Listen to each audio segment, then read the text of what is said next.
Here. It's great to be here at WCCC. My name is Kevan Yenerall. I'm a professor of political science at Penn West Clarion, formerly Clarion University, now Penn West Clarion. We're Penn West along with our sister campuses at California, and also at Edinburgh. So we're Golden Eagles and we're Vulcans and we're Fighting Scots all together. One happy family. But it's great to be back in my home county. I grew up in Irwin. My grandfather grew up in Greensburg. My dad was born in Jeanette, so I think that's pretty Westmoreland County. But before I go on, if you don't mind, I heard from a couple folks in the back. I'd just like to get a sense of what you're studying here at WCCC. And I know the first two, we had early childhood education, right? If you wouldn't mind, just let me know what you're studying. Let's start right here. Early childhood. I'm just in liberal arts. I was between education and marketing. Okay. Early childhood. Huh? Early childhood, right here. Oh no, not studying staff. Okay, or professors. Yes. Liberal arts. Liberal arts. How about in the back? What are you studying? Sure. Childhood education. Okay. Early childhood and early childhood education. Did I get everyone else? Oh, It's okay. Social work. social work. Outstanding. Okay. Well, these are a lot of the students we have at Penn West too. So and this is relevant, right? Talk about civic engagement and civil discourse is relevant across all of these majors and minors because it's relevant all across society.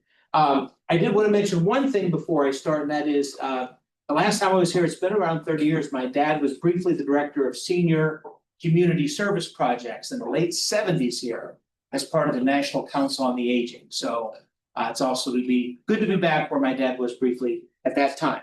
All right, well, so the talk for today is civic engagement and civil discourse, some lessons that I've learned over the years at Clarion University and now Penn West Clarion.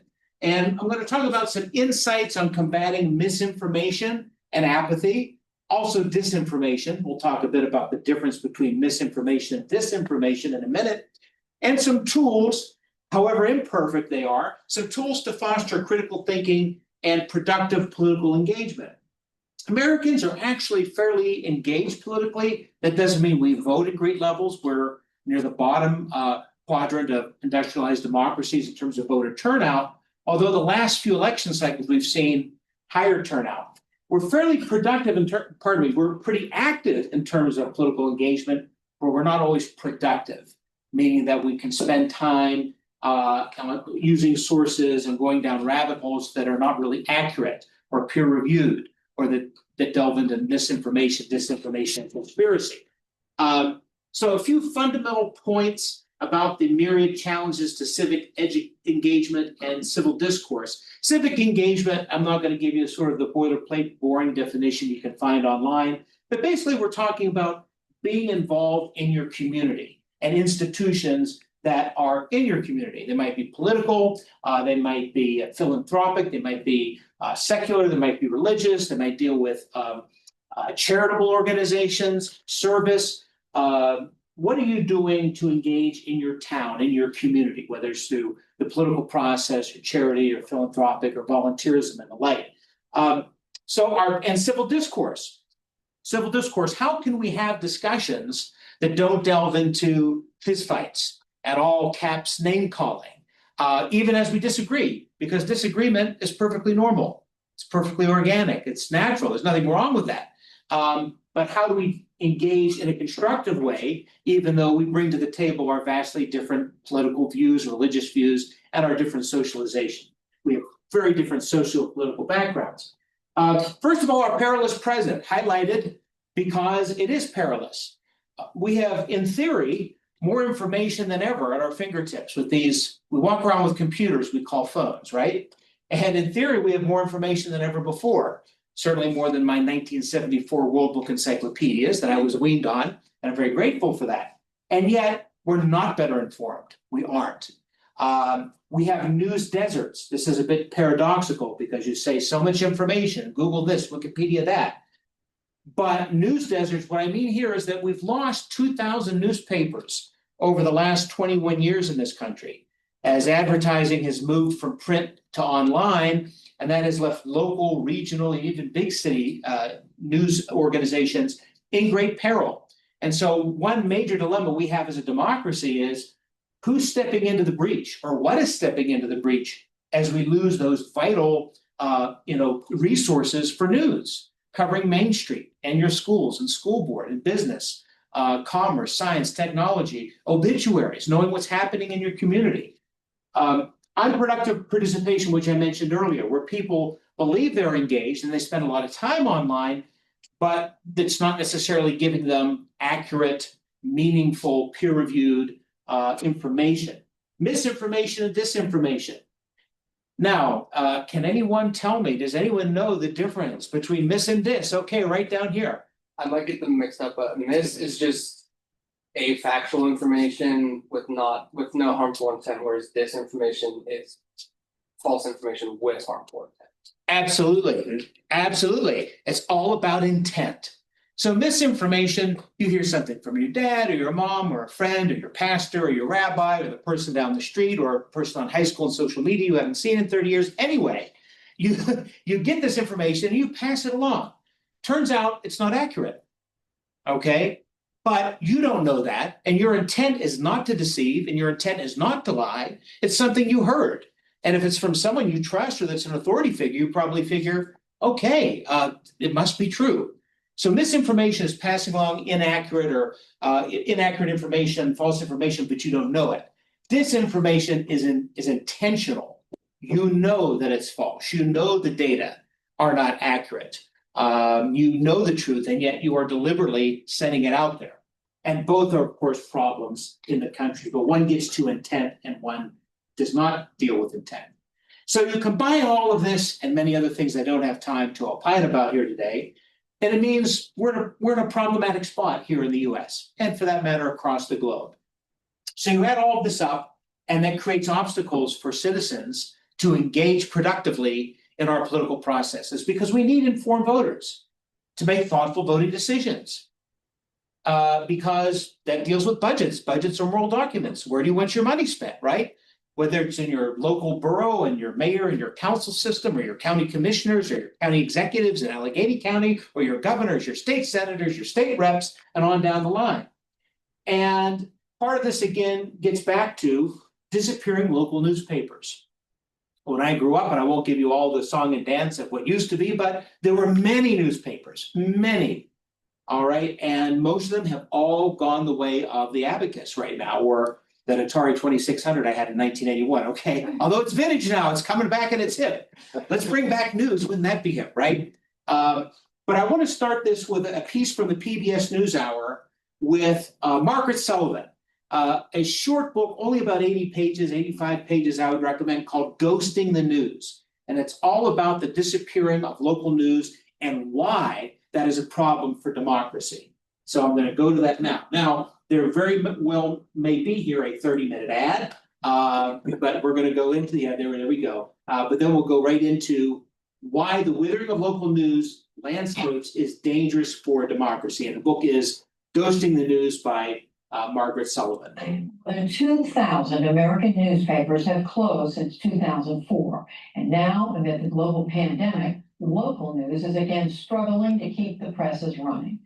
Jeffrey Brown recently spoke with Margaret Sullivan about this decline. It's the focus of her new book, Ghosting the News, Local Journalism and the Crisis of American Democracy. Margaret Sullivan, thanks so much for joining us. I want to start with the title, Ghosting the News. Even beyond the numbers, what do you see happening? We have a very serious situation with the local news ecosystem in the United States, in which local news in many communities is either withering or dying out altogether. News deserts are springing up, and in some cases, newspapers, which have been very stalwart in their communities for many years, have become just ghosts or specters of what they once were.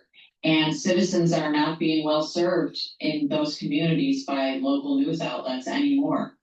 Your concern goes even further than that, and that goes to the subtitle, The Crisis of American Democracy. So what's the link between the loss of local news and the loss of a larger ideal nationally? You know, in order to function as citizens in our society and in our democracy, we need to have kind of a common basis of facts. We don't have to agree about those facts or what to do about them, but we need to kind of all be functioning from the same set of, the same set of facts. And as local news goes away, we lose that in our communities. Yes, we may still have wonderful sources of national news, but we have to think about our local governments, our town councils, our city government, our school boards, all of those things. And as that dwindles, citizens become less politically engaged.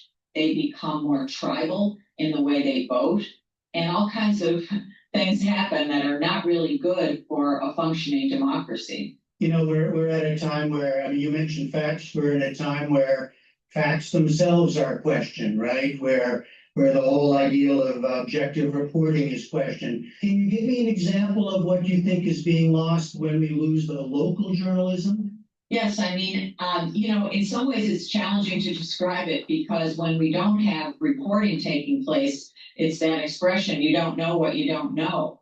But if you just think of some of the great reporting that's happened at the local level, for example, the way the Miami Herald, a McClatchy newspaper that is under siege right now, really brought the Jeffrey Epstein story, resuscitated it and created the situation in which that came further to justice. If those reporters, if Julie K. Brown of the Miami Herald hadn't been doing her job, justice may very well never have taken place there. And then it can happen in a smaller way too. Who's covering the school board? Who's covering the council meeting? It's interesting though, and as you write, even while this is happening, a lot of Americans, maybe most Americans, don't even realize that it's happening. And I wonder, a lot of people, most people feel like they're getting plenty of news, right? In the age of social media and the internet, more often the complaint is there's just too much information out there. So how do you convince everyone that they're missing something? Well, this is actually why a big reason that I wrote the book I did, because I read some very good research that said that, 7 of 10 Americans think that local news organizations are doing swimmingly, and very few people are willing to or do pay for any form of local news. So I thought that it would be important to sort of sound the alarm before we lose this really important resource that we have for being good citizens. It is a hard message to get across because, as you say, we have this fire hose of information coming at us, but very often that has to do with national politics, national and international news. It doesn't have to do with our community news, which comes from other sources. I know that you wrote about some of the solutions and can't go into all of them, but are there signs of hope that you see? There really are. In many cases, there are digital startup news organizations. You think of the Texas Tribune in Austin, and there are many of them around the country that have been, that are really a new model. They're not newspapers, they are maybe nonprofits or digital sites that are really doing good work. And they're based not on advertising generally, but on membership, philanthropy, events, running events. They are really important. I don't think that they fully take the place of newspapers, and I think we need to do both. We need to shore up and support newspapers while also supporting these new measures that are going to take us into the future. All right, the book is Ghosting the News. Margaret Sullivan, thank you very much. Thank you very much for having me.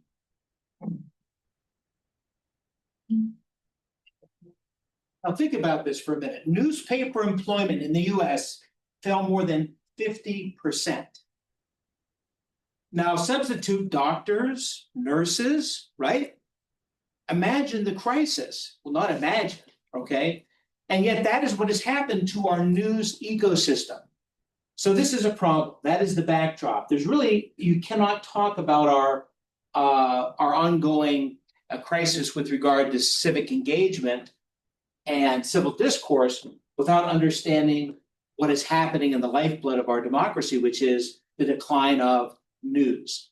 And news, I don't mean opinion and just analysis, news, professional journalists, where there's peer review, where there's editors, where there are various standards. Okay, so Margaret, Sullivan, I talked about that. She argues that when local news fails, citizens lack critical information to make good decisions and democracy is weakened. That is her assessment, but it's built on data. It's built on data regarding Americans' voting behavior, lack of awareness of issues in their counties, in their regions, and in their states, that is tethered to the lack of newspapers. So what we have now, of course, is the spread of misinformation, disinformation, cynicism and apathy, and it is profound. Now, cynicism is different than skepticism, right? Skepticism, we need it. We need healthy skepticism. If you hear a politician, a commissioner, a state senator, a president, a governor make a pronouncement, you should have some skepticism, not because they're inherently bad or evil, but because you're a thinking, breathing citizen and you're trying to make sure that you have accurate information. Skepticism is fine. Cynicism is sort of this wanton disregard, for the validity of these institutions and these people, that they're always out for nefarious purposes, or that it doesn't make any difference, or why bother? That's cynicism. And when cynicism grows, then you have more apathy, lower participation in our institutions, our secular religious institutions, our governmental institutions, and of course, politics. People do participate in our political and media world, but it is often in very unproductive ways that advance misinformation and conspiracy. And here I link Thomas Patterson. Thomas Patterson, you can go online, Google Thomas Patterson. He's at Harvard's Shorenstein Center for the Media. And what Patterson has been looking at for decades is the decline in political participation and the increase in misinformation and disinformation.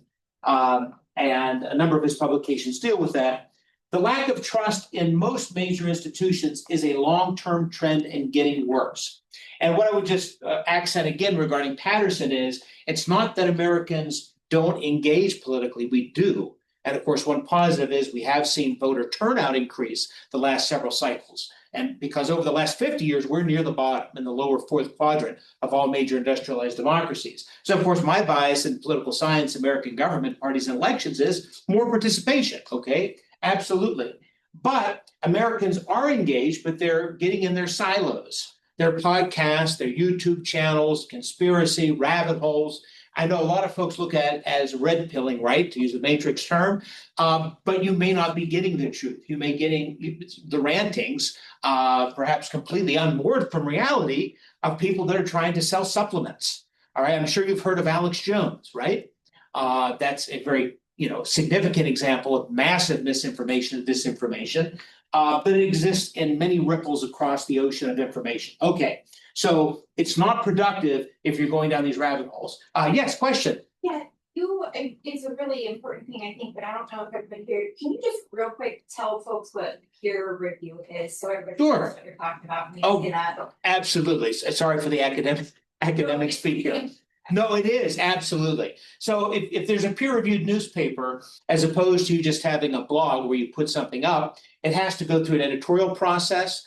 There is quality control, review for facts, review for context. And so before that article goes up, it goes through a professional review. Not the review of, hey, what's going to sell more and what's going to get more ads, but is it accurate? Do you have enough sources? Is this purely your opinion? And so in addition to having editors who review for accuracy before it ever goes up online, most newspapers have, figures, ombudsman and other, sometimes they go by other names, and they are there in the public interest. So if a story is wrong, or if there are letters to the editor that call, for more information, you have someone there to deal with that. So there's a semblance of interest in the public interest, not just getting it out quickly. Quality control, professional review. I hope that does it. Absolutely. No, thank you for that.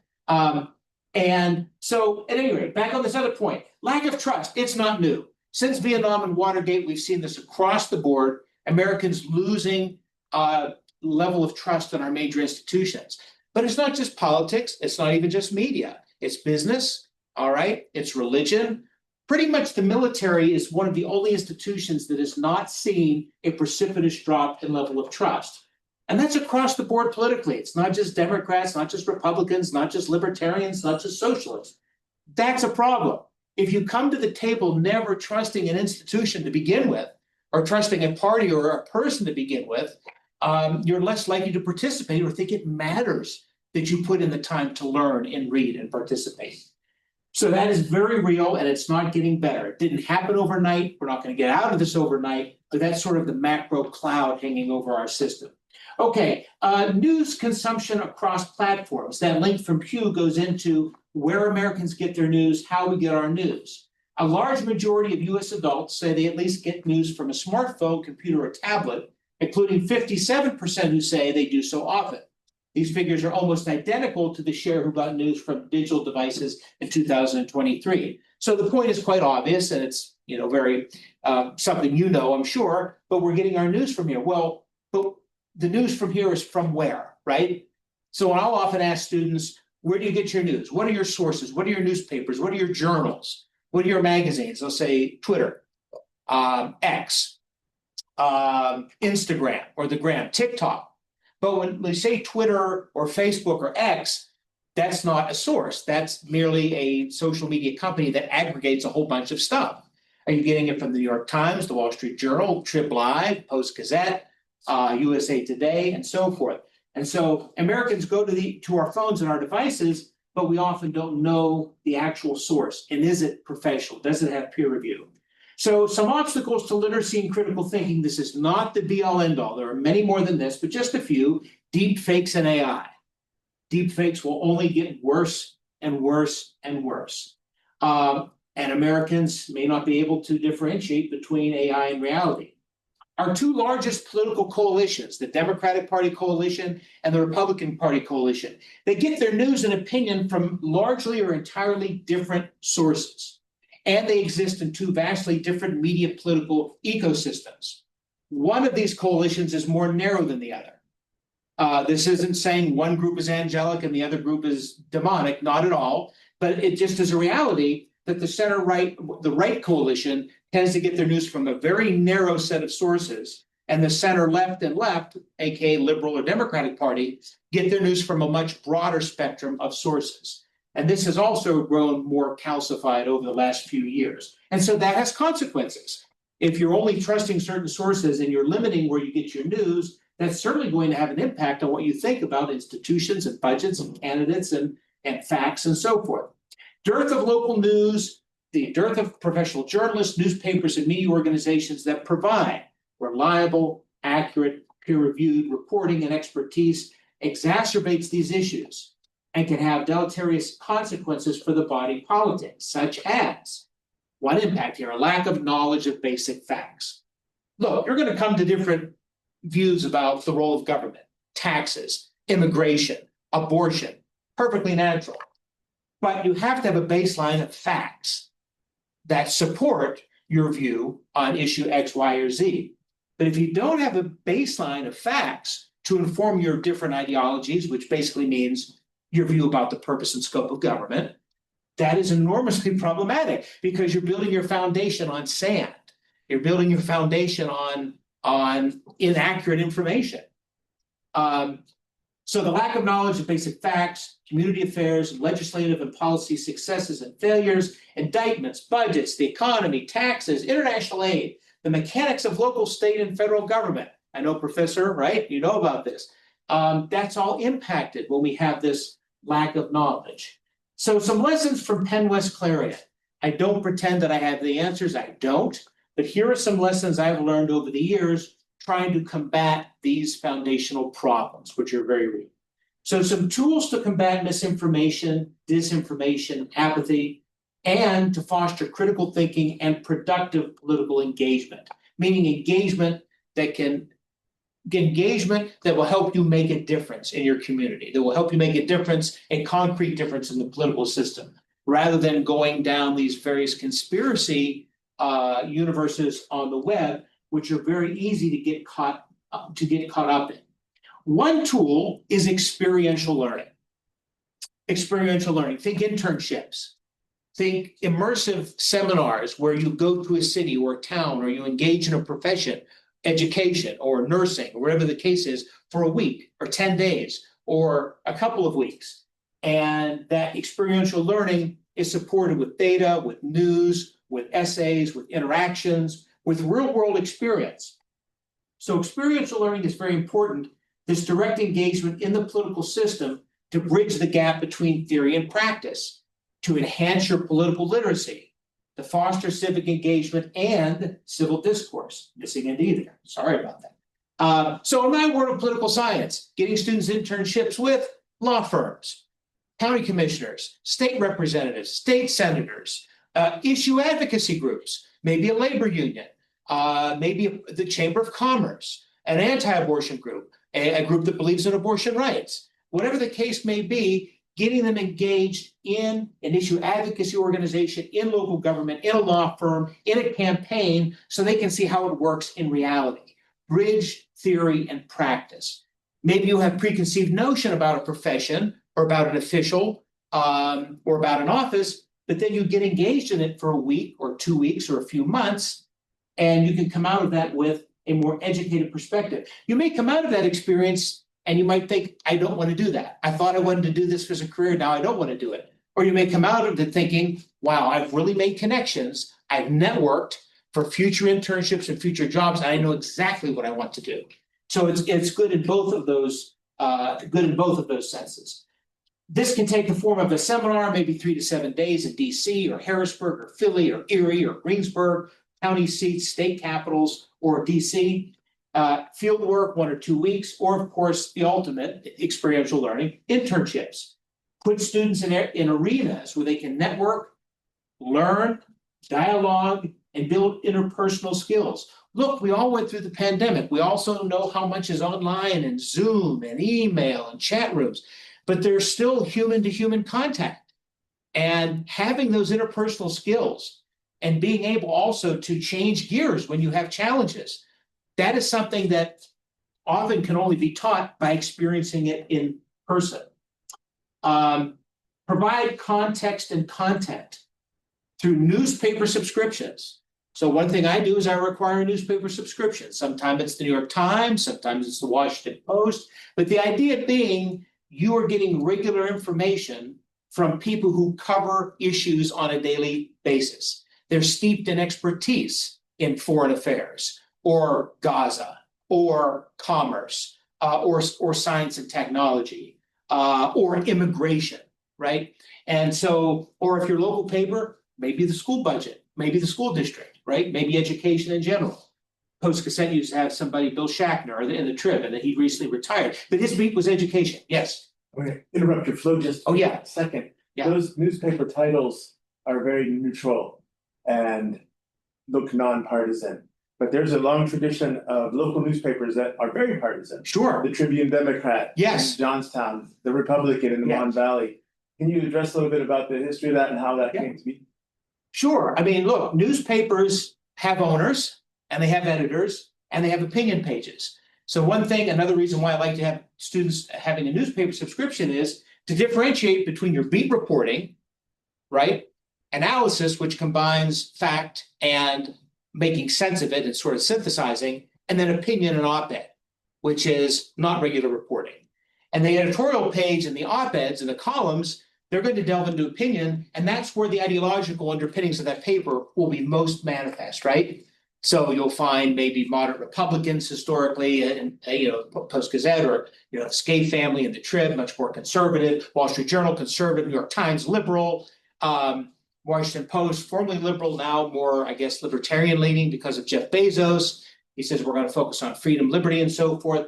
So it's important to note the difference between your beat reporters who are engaging in fact and evidence, peer review, and the editorial pages and the ownership, which clearly can have a point of view. And there's nothing wrong with that. Right? There's absolutely nothing wrong with that, but you should understand the difference. So you can read an article in the main part of the Wall Street Journal from a beat reporter, and then go to their editorial page, or read their editorial from the owners or from the lead editor, and it's going to be very, very conservative. Or the New York Times, the editorial page and the ownership is going to be quite liberal. That doesn't mean that the beat reporters who are covering science, technology, local government, education, healthcare on a daily basis, that doesn't mean that they are being biased, right? They have to go through, it's a different motive. There are different professional standards. They're both journalists, right? But the owners can be very much ideological. Going further back, which I think maybe what you meant for the question is, the early tradition in this country was the penny press, ideological, deeply partisan. In many ways, we're going back to the future. Marty McFly, okay. Hugh Christopher Lloyd, okay. Michael J. Fox with his vest there in 1985.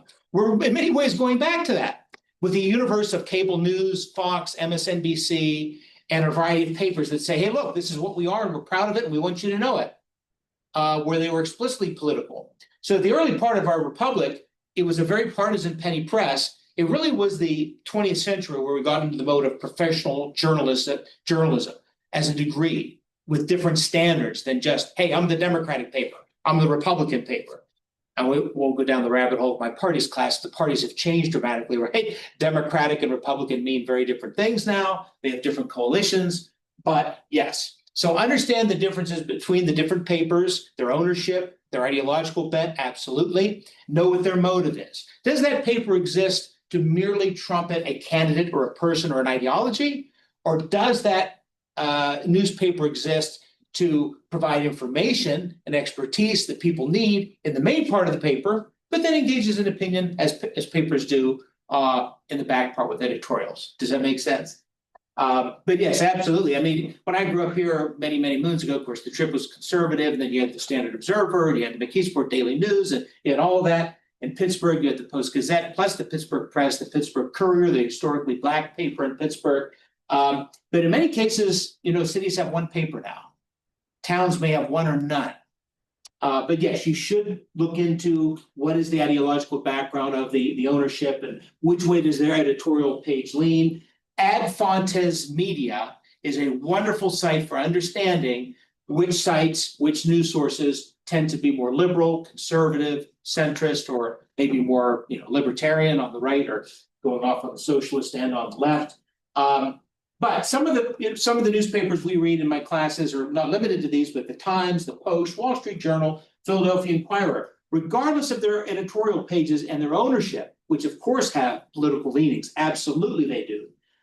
It's important to note the difference between them and the beat reporters, and that's what we're covering in my classes. We're not using the op-ed pages. We're going to the people covering immigration, healthcare, taxes, national affairs, parties, elections, Congress, and the like. Topical podcasts and programs from organizations and their beat journalists. PBS NewsHour, I use that a lot for a variety of reasons. One, it's largely commercial free. It's not paywall. You may get a 30-second ad for, PBS Masterpiece Sunday Night Mysteries or whatever, or for, what's the River Cruise? Okay, Viking River Cruises. Okay. But then you get, after that, with the PBS NewsHour, the most comprehensive evening news in the country, about 54 minutes of news, and not 10-second sound bites. But if they talk about a policy in Congress, then they'll talk to the chair of that committee that's writing that legislation, or they will talk to this cabinet member, or this religious leader, or this cultural figure. And I just highly recommend it because, look, cable news in the evening is a mixture of entertainment, opinion, and news and analysis. It's all of it wrapped into one.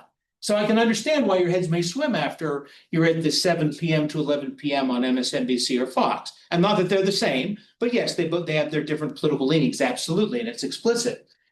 And the evening news on the major networks, you're 23 minutes? PBS NewsHour, you're about 54 minutes of international, domestic policy, culture, and the like. NPR. Now, NPR and PBS have obviously lost some funding. The vast majority of funding is from you and me, the viewer, and we got our tote bags or we got our cups and our mugs or whatever.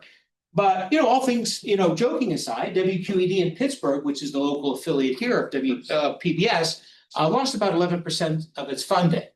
And I know 19 folks just lost their jobs there. And public television is a really vital resource, particularly in rural areas, not just for public safety, but basic things we need to know on a daily basis. What's happening in our town? What happened to the steel industry? falling Polish survivors of the Holocaust back to, Poland, people from Pittsburgh that survived, the relatives survived the Holocaust, going back. What happened to people in Pittsburgh and when the steel industry died in the 80s? Where did they get their health care? Well, a guy here in Westmoreland County, Alan Kugovich, he wrote a bill called CHIP. PBS in Pittsburgh, they covered that, right? What led to that landmark legislation? You lose that when when funding is cut. But NPR, if you're looking for a quick, daily summation, you're on your treadmill, you're walking to class, you're walking to work, or whatever you're doing, all things considered, you can get the basics pretty quickly. And that's a gateway for you then to learn more about it, go on your own to learn more, but you can at least get the headlines there. So for daily headlines, data, context, these are some excellent sources. ProPublic is one of these new public-private partnerships, mostly public, that is not a subscription model, but it's based on donations for investigative journalism.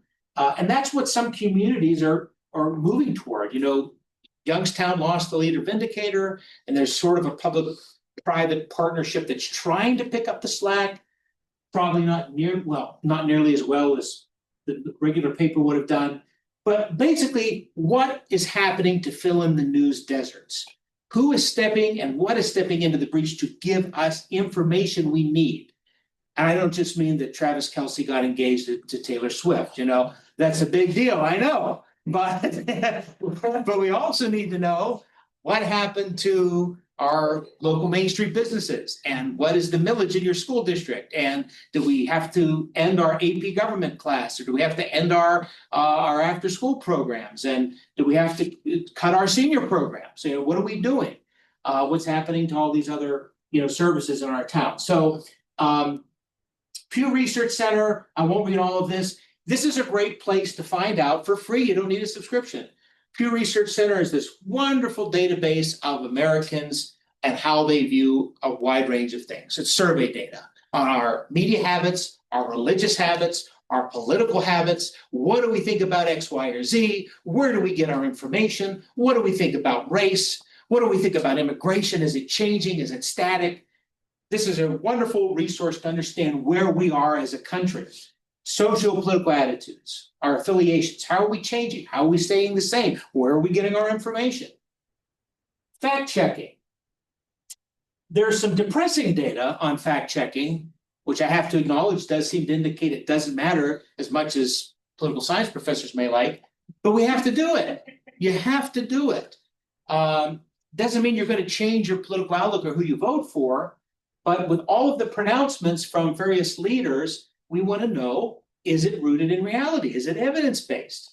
Or is it making us less knowledgeable? Is it misinformation and disinformation? So PolitiFact, factcheck.org, these are award-winning, nonpartisan fact-checking sites. That's what they do.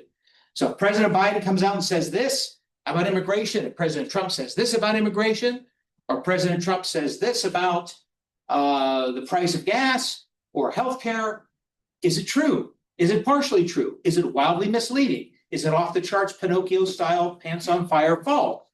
This is where fact checking plays a role. And of course, Washington Post, Tribune Review, New York Times, they have their own fact checkers. But for just fact checking, PolitiFact, factcheck.org. PBS News uses a lot of PolitiFact. Healthy media diet. Here I am standing with my portly sized jacket here, so I could follow this healthy diet thing. Look, we all know about healthy diets. Maybe you want to eat a bacon cheeseburger and a pint of Ben & Jerry's every day. Not good. Think about your media diet the same way. Maybe you're going to get your Ben & Jerry's with your evening opinion fix on cable. Okay, that's all right. But understand that that's your Haagen-Dazs for tonight, or that's your cheesecake for tonight, and that's your sugar coma for tonight. That's not going to lead to long-term health for you in the news. It's not going to lead to long-term health for our democracy. So I would urge all of you to eschew comfortable cocoons of confirmation bias, where we go to places that just confirm what we already think. By the way, what we already think may not be rooted in reality. So that's a real problem. So your podcast, your YouTube channels, the talk shows, evening cable news. I use news in parentheses. Is some of it news? Yes. But on the evening on cable, it's a mixture of opinion, news, analysis, debate, and entertainment. And a lot of talk with a lot of people. It's ideological. It's entertainment podcasts, YouTube channels. If these are your primary sources of news, that's as problematic as, the bacon cheeseburger and the potato chips being your primary source of your diet. All right, it's problematic. So, if you want to go for that comfort, right, of your opinion show, that's fine. Understand that's not going to help with, bones and hair and knowledge and everything else of our democracy. If you want to understand where these media sources tend to be on the spectrum of left to right and center, at Fontis Media, Bias is a wonderful place to go to find out the ideological political leanings of these sources. And by the way, that doesn't mean that the sources are inherently inaccurate. It just means that their ownership or their opinion pages have a perspective. And again, Seinfeldian language here, there's nothing wrong with that, but you need to differentiate between those that are primarily about advocacy and those sources that are primarily about news and information. And there's a huge difference between the two. All right. Yes. Yeah. Into that and show folks what it looks like real quick Oh, sure. Yeah. and how you kind of read the chart. I hope I have the right link here. Let's see here. You win. Okay, so the media bias chart does, most extreme, hyper-partisan left, strong left, skews left, middle. That's going to mean, for lack of a better word, liberal, progressive, leftist, sort of socialist going this way. And on the right, you're going sort of conservative, populist right, paleo-conservative, very, very partisan, and then, more extreme. The more extremes, of course, are going to be focused on not only advocacy, but probably lack of civil discourse and productive engagement. But skews left, when I talk about the party coalitions, everybody, I know this is maybe hard to digest, but I do have to mention this. You probably have heard that we have a lot of independents in this country, right? You hear Democrats, you hear Republicans, and you hear independent. So quick question for the crowd, because I'm yapping too much. When you hear the word independent, what do you think that means? Or does that elicit a response or an emotion when you hear that word independent? Because I know how I reacted as a kid and as a teenager and as a young student. But when you hear independent, what do you think that means to you? Politically, socially, in terms of our politics? I think depending on the person, it can be either just a lack, like distrust in both of the major parties, Okay. and also like a non-ability to like vote for the other parties in the primaries because of ballot initiatives and stuff. Okay. And I think like back in the day, I used to be more like libertarian, to where I didn't see it as like I think I used to see it as more of an ideological thing for libertarianism, but now I see it as more just not participating in the party politics. Okay. Maybe a party, I don't fit in this party, I don't fit in that party, I'm going to be independent. Okay, thank you for that. Any other thoughts? What comes to mind when you hear independent?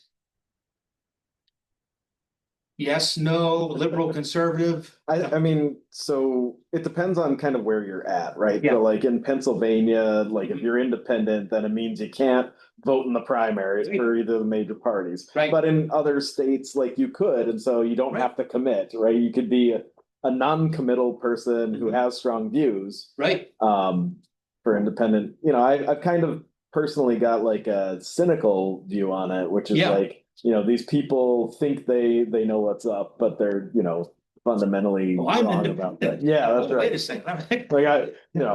Yeah, when I grew up, much like Dr. Dunst here, when I heard the word independent growing up, I thought, wow, these are the ultimate rational.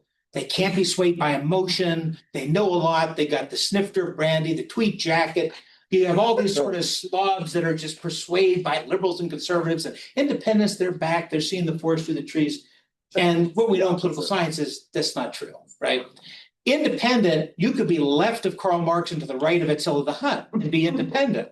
That's the reality. You might be a little bit liberal. You might be a little bit conservative. You might be libertarian, right? Although we do have a libertarian party as a third party. It means you're not aligned. There are independents that are actually more ideological than Democrats or Republicans, but they don't feel that they have to participate. When independents vote, the overwhelming majority of independents skew Democrat or Republican. 70+% are going to vote one way or the other. There are really only 12% of Americans that classify as independent that are truly independent, and truly meaning they're not leaners. The vast majority, over 70% of independents are leaners. And as was mentioned here, in many states, it makes sense for them because you don't have to register for a party in many states. We're a strong party state where you have to register if you want to vote in the Democratic or Republican primary. In many states, there's no party registration, right?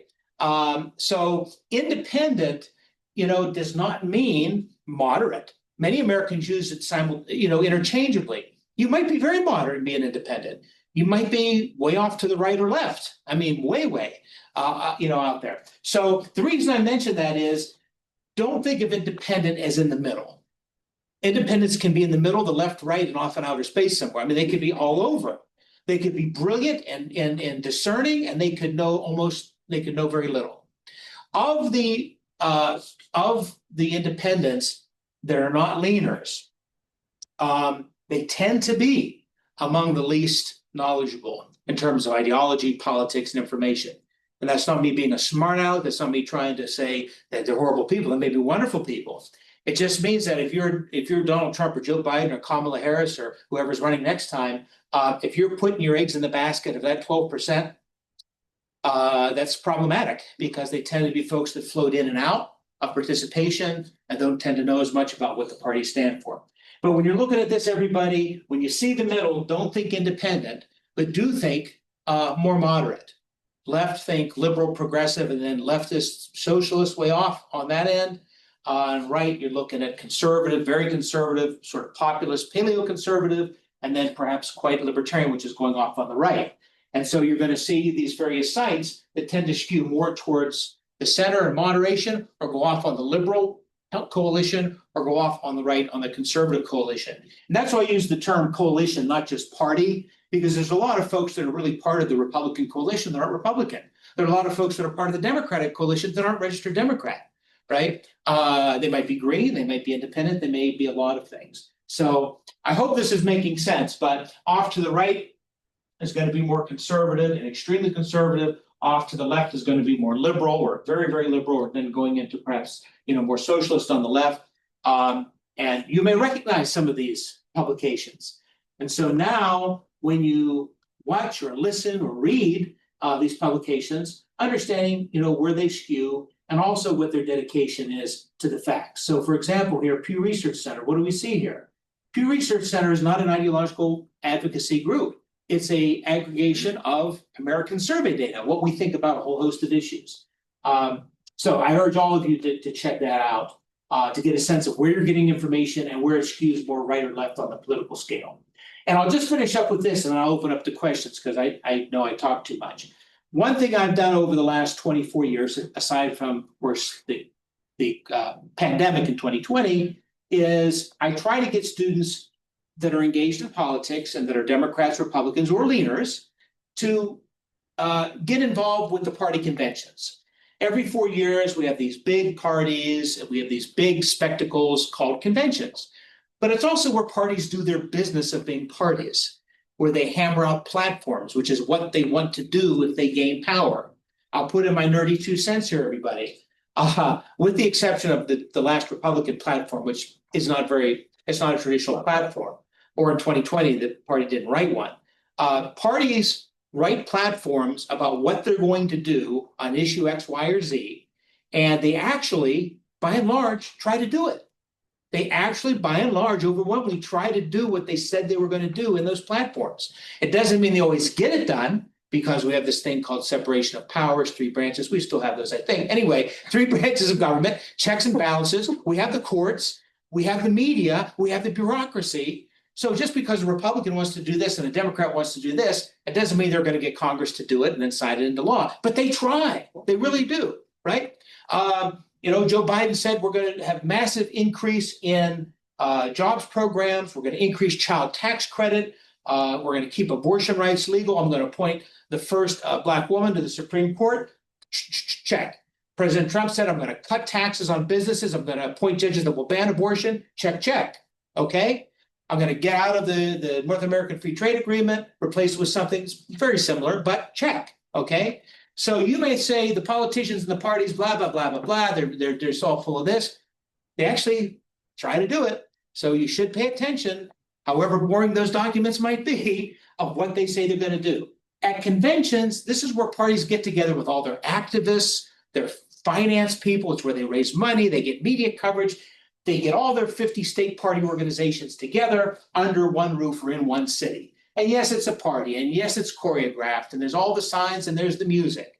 And there's the Keep Abortion Rights Legal, and there's the Mass Deportation Now signs, and on and on. Another case of parties following through, right? The Republican convention, mass deportation now on the signs. That's now, part of policy. You might embrace that, you might reject that, but that's tethered to what the party and the candidates said they were going to do. So when you go to the conventions, it's like Toto in The Wizard of Oz. Show of hands, who knows the wizard? Okay, not just about crazy monkeys in the poppy fields, right? At the end, when Toto goes behind, we find out what about the wizard? Who? The wizard is really what? Is there really a wizard? From Schmuck. Yeah. Just a dude is that sort of snake oil salesman, charlatan guy. Pay no attention to the man behind the curtain. Well, that's what conventions are. You learn what's behind the curtains of parties, the interest groups, right? The people that fund them, the people that are the activists. And so I try to get students there to work with the parties, to work with media organizations, to understand what these parties do, what they think, what they're made up of, pull back the curtain on American parties and elections and politics. And what I'll find, students will often come back and say, wow, I never knew that's what happened. Or, you know what, the parties are actually much more fundamental to our process than I thought. Or they may find out, I don't want to do this. I don't want to get involved in politics. Usually it's the opposite.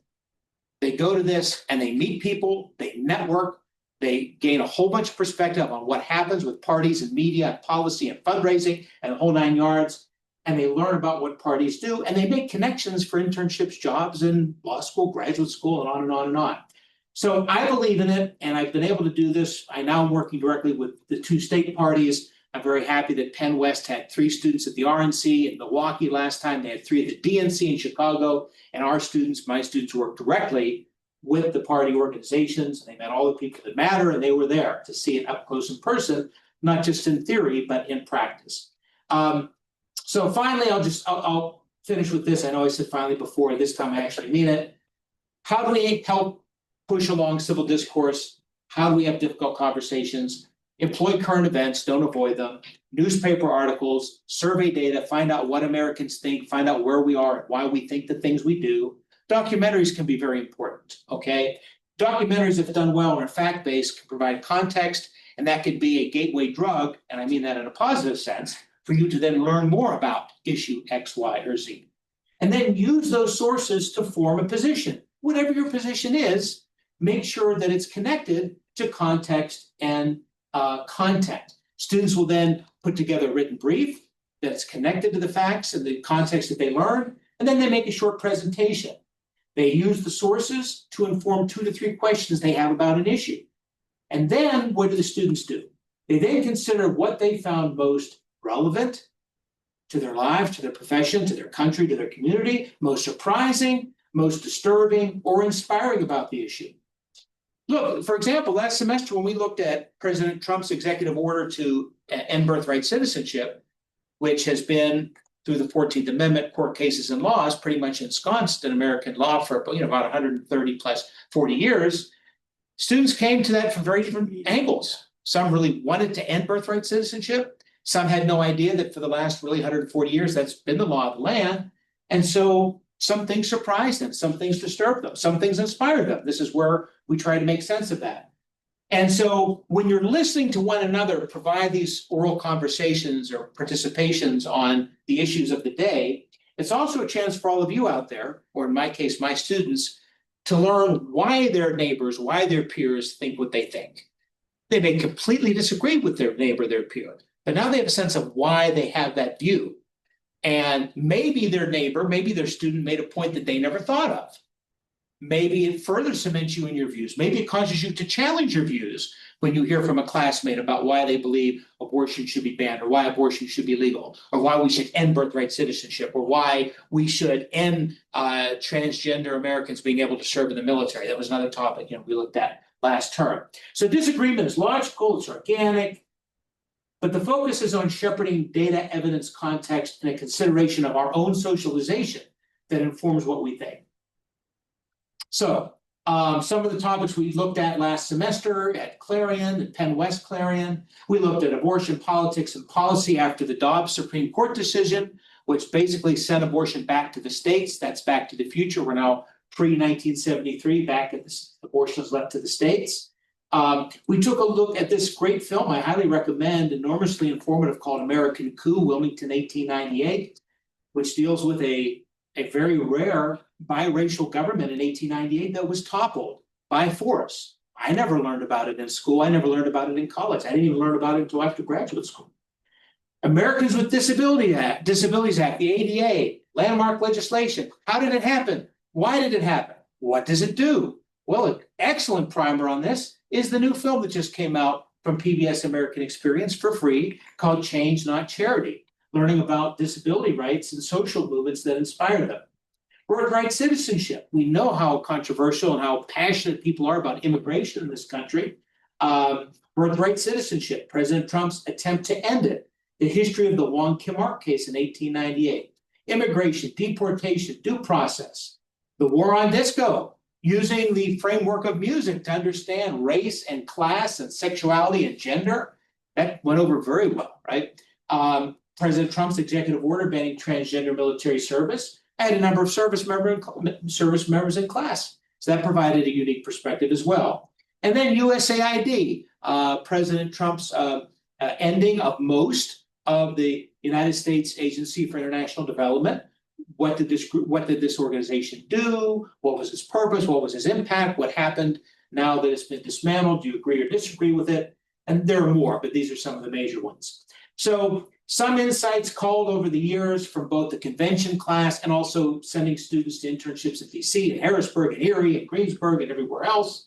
My experience is that overwhelmingly students return from party conventions and internships and fieldwork better informed, more engaged in their campus, more engaged in their community, and more attuned to their future professions. They run for local office. I've had students run for office. I've had students work on campaigns, state, local, national campaigns. I've had students volunteer in the issue that they care about: low taxes, universal health care, banning abortion, keeping abortion legal, whatever the case may be. Labor unions. I've had a number of students go to work for labor unions.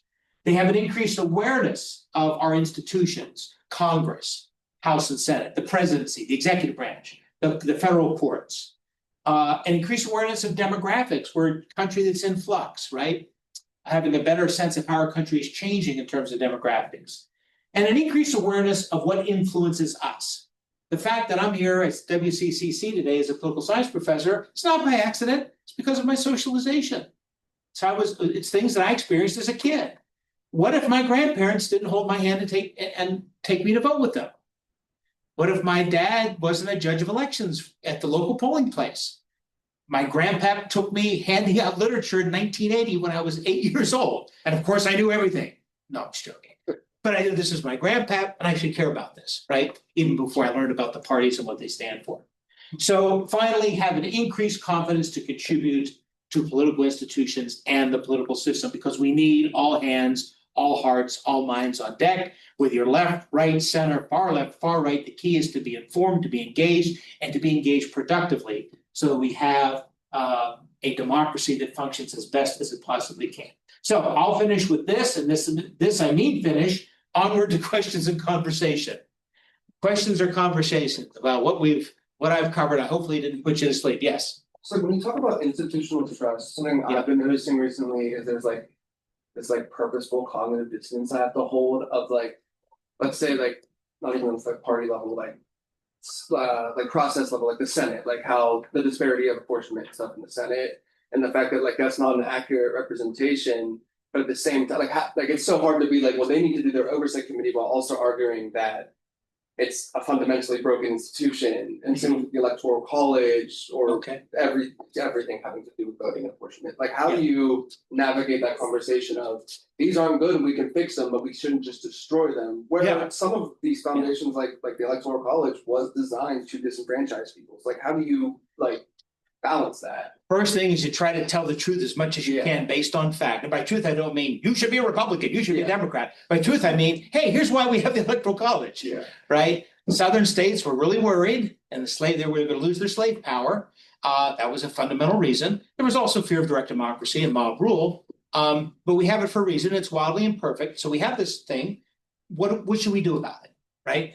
And that's, you try to engage from that level. Don't try to ignore sort of the the elephant in the room or the donkey in the room. I'll be bipartisan, okay?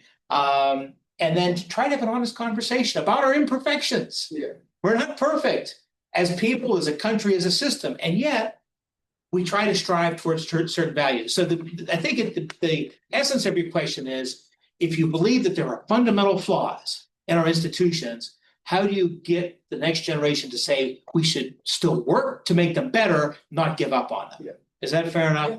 Right. And the answer to that is, don't throw out the baby with the bathwater. Find out what you believe, and then I'll try to connect you to institutions and participatory methods to try to make that change. Understanding that, you don't just flip a switch. Americans with Disabilities Act, we didn't just flip a switch. Decades of social movement. Civil Rights Act, Voting Rights Act, the right of women to vote, didn't just flip a switch. Decades or centuries plus. It's hard work. And that's not always the sexy, wonderful answer to say, roll up your sleeves and it's going to take a ton of work.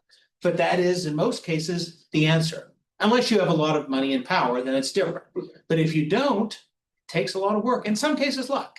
Does your team get in the White House? Does your team get in Congress? Does your coalition, win? Right now, we have a united Republican government, right? So it's basically whatever President Trump wants, that's it.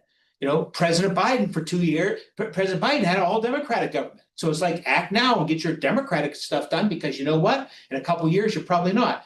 One reason why President Trump and the Republicans are going at it so forcefully here is, unless Texas and unless gerrymandering does Democrats in, history tells us that the party in power loses seats in the midterms. So if you're a Republican right now, you want to get as much as you want done, because barring gerrymandering, the House should probably go Democratic, and then that's going to put a check right on the system. That's just an incredible essential question. And the answer is, it can't get better unless you participate. That doesn't mean it's going to get better, but you can guarantee nothing will change if you give up entirely. Other great questions. I didn't do justice. That was a perfect question. Yes. I have a question. I just want to put in a shameless plug for the library. Shame. Go. Yes. There's no shame in that. No shame. Wonderful research guides on the library site. One's called News and Fact Checking. It's got things like the media chart, and there are some other media charts. It talks about sites like All Sides, which gives you left, center, and right perspectives on the news and that type of thing. So you might want to take a look at it there. And there's also a civic engagement research guide. So please check out both of those. Lots of good links, lots of good info. Plug away. Nothing more important than literacy. Our libraries, we need our libraries. You talk about small d democratic institutions we need. Small d is not the party. Parties are capitalized. Capital R Republican Party, capital E Democratic Party. Small d, we're talking about democracy. And boy, our libraries are the pillar of our small d democracy. Information that cuts across class so that people have access to books and information and now applying for jobs and everything else.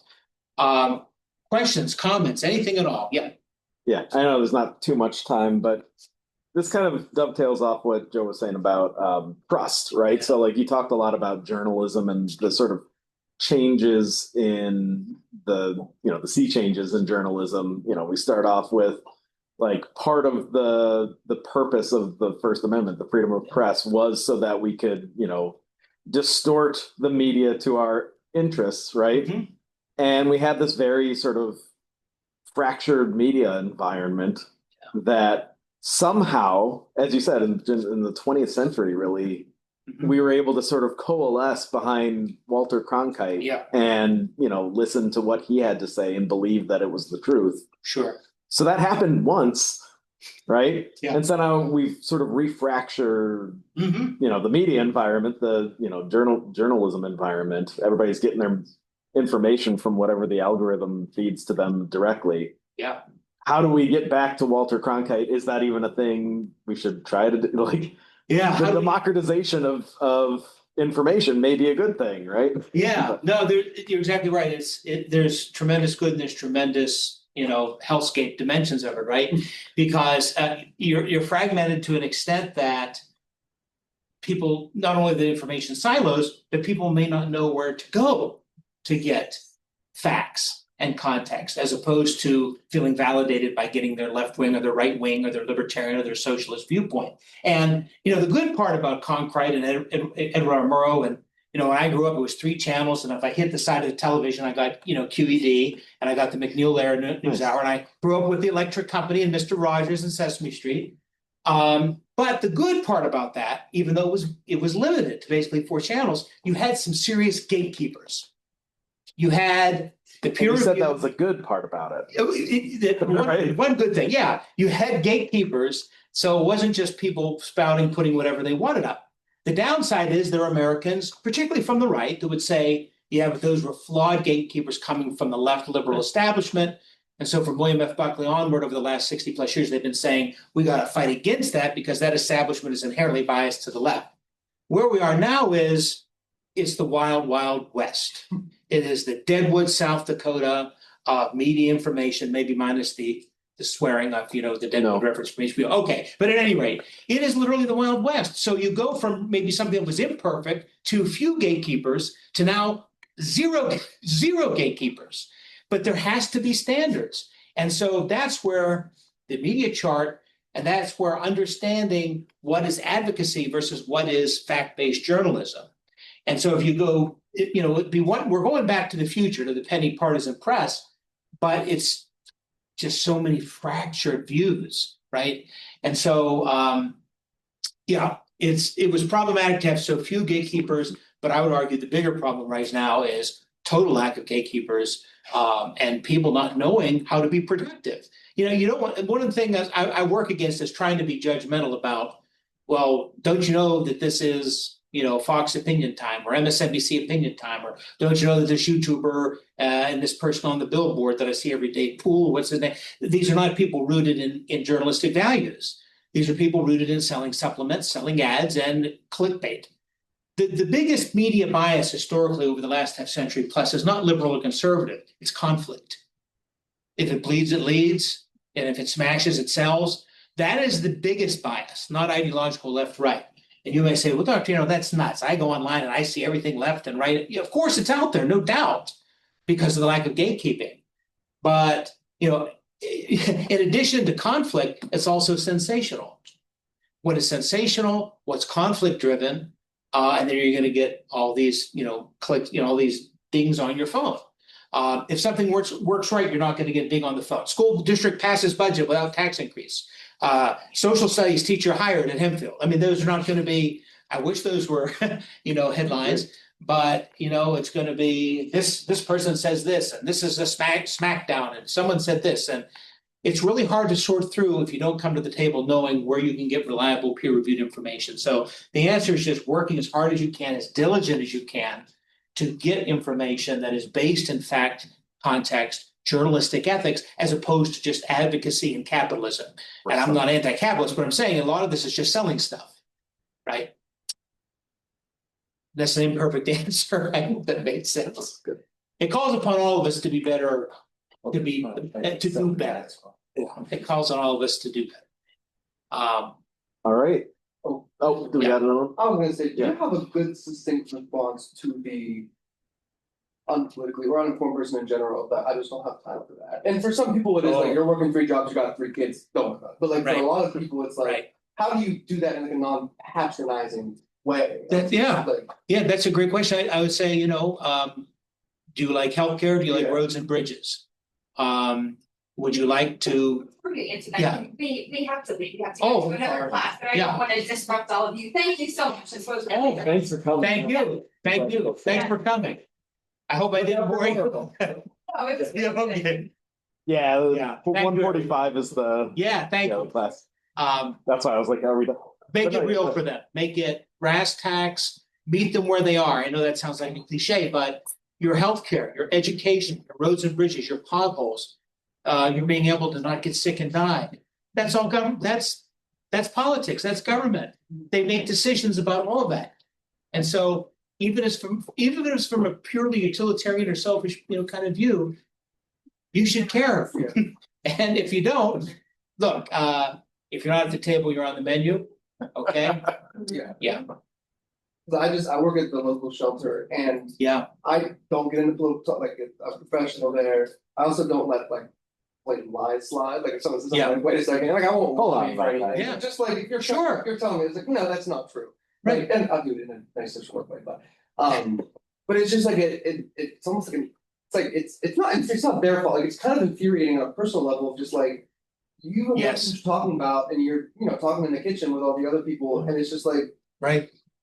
yeah, like it's so hard Yeah. to like keep that. Like I don't want to be patronizing and come across as like the liberal-y, but at the same time, it's like no, and also like it's that like it's a responsibility. But again, that's Right. unfair. And then people are like, well, they don't do anything for me anyways, which Yeah. is, I mean, post 80s like welfare, like proof, like Yeah. you just keep shrinking and shrinking. So it's like it's really it's the same thing affects of like how do I defend welfare, Yeah. but also be like, well, it also doesn't work. So it's hard to They like, make decisions about Yeah. everything that affects all of us. Every part of our lives are impacted by policies and budgets, and Yeah. that's done through the political process. I always say like give me anything that you think is not political. I'll take it.